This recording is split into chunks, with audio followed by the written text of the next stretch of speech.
London میں قائم انسانی حقوق کی بین الاقوامی تنظیم ایمنسٹی انٹرنیشنل نے بھارتی حکومت پر زور دیا ہے کہ وہ غیر قانونی طور پر زیر قبضہ جموں و کشمیر میں انسانی حقوق کی پامالیاں بند کرے۔ ایمنسٹی انٹرنیشنل نے جموں و کشمیر میں دفعہ 370 کی منسوخی کے بعد 3 سال کے عنوان سے اپنی بریفنگ جاری کی ہے۔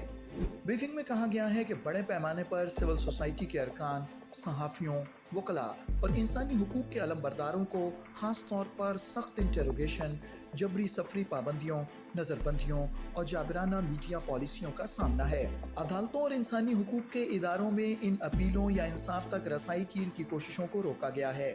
ایمنسٹی انٹرنیشنل نے بریفنگ میں کہا ہے کہ بھارتی حکومت نے مقبوضہ علاقے کی خصوصی حیثیت کی منسوخی کے بعد 3 سال کے دوران مقبوضہ جموں و کشمیر میں انسانی حقوق کی پامالیوں کا سلسلہ تیز کر دیا ہے۔ ایمنسٹی انٹرنیشنل انڈیا کے سربراہ آکار پٹیل نے کہا ہے کہ بھارتی حکومت نے 3 سال سے جموں و کشمیر میں سول سوسائٹی اور میڈیا کو سخت کریک ڈاؤن کا نشانہ بنایا ہے۔ بھارتی حکومت کالے قوانین، سخت گیر پالیسیوں اور غیر قانونی طریقوں کے ذریعے اختلاف رائے کو دبا رہی ہے۔ حکام تنقیدی آوازوں کو دبانے اور خوف و دہشت کا نشانہ بنا کر جموں و کشمیر میں معلومات کے تمام معتبر اور آزاد ذرائع کو خاموش کرا رہے ہیں۔ بھارتی جبر نے خطے میں خوف اور غیر یقینی کی صورتحال پیدا کر دی ہے۔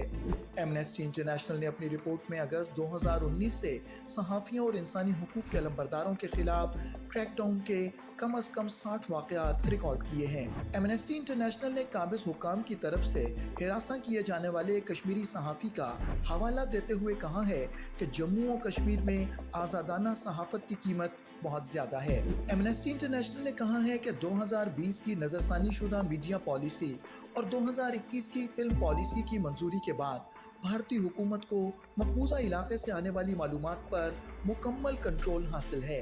6 ماہ کی انٹرنیٹ کی بندش کے بعد بھارتی قابض حکام اب بھی اکثر اوقات کشمیر کے مختلف حصوں میں بغیر کسی پیشگی اطلاع کے انٹرنیٹ سروسز معطل کر دیتے ہیں۔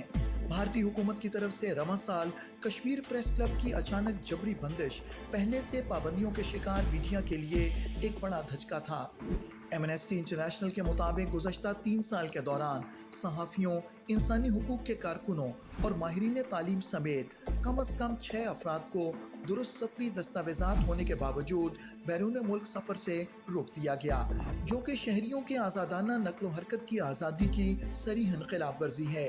ایمنسٹی انٹرنیشنل کے اعداد و شمار کے مطابق 5 اگست 2019 سے اب تک کم از کم 27 صحافیوں کو بھارتی حکام نے گرفتار یا حراست میں لیا ہے۔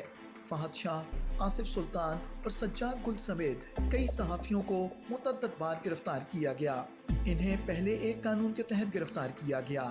عدالت سے ضمانت ملنے کے بعد انہیں پھر غیر قانونی سرگرمیوں کی روک تھام کے کالے قانون UAPA کے تحت دوبارہ گرفتار کر لیا گیا۔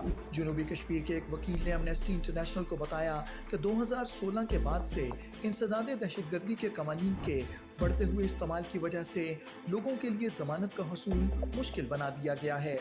ان قوانین کے تحت پولیس کو 180 دنوں تک کسی بھی شخص کو مقدمے کا اندراج کیے بغیر اپنی حراست میں رکھنے کا اختیار حاصل ہے۔ 2020 میں NIA نے انسانی حقوق کے ممتاز علمبرداروں خرم پرویز، ان کے 3 ساتھیوں اور پروینہ آہنگر کی رہائش گاہوں اور دفاتر پر متعدد چھاپے مارے۔ خرم پرویز کی گرفتاری کے بعد ان کی اہلیہ سمینہ نے ایمنسٹی انٹرنیشنل کو بتایا کہ NIA کے اہلکاروں نے ان کے اہل خانہ کے موبائل فون اور لیپ ٹاپ بھی قبضے میں لے لیے۔ کالے قانون arm forces special powers act کے مسلسل نفاذ کی وجہ سے مقبوضہ علاقے میں پولیس کو خصوصی اختیارات اور استثناء حاصل ہے۔ ایمنسٹی انٹرنیشنل نے بھارتی حکومت سے مطالبہ کیا ہے کہ وہ جبری طور پر نظر بند تمام کشمیریوں کو فوری طور پر رہا کرے اور اس بات کو یقینی بنایا جائے کہ ان پر باقاعدہ عدالت میں فوری اور منصفانہ مقدمات چلائے جائیں۔ ایمنسٹی انٹرنیشنل نے عالمی برادری پر زور دیا ہے کہ وہ جموں و کشمیر میں انسانی حقوق کی سنگین پامالیوں کے لیے بھارتی حکومت کو جواب دہ بنائے اور اقوام متحدہ کے ساتھ اس کے تعاون کو یقینی بنائے۔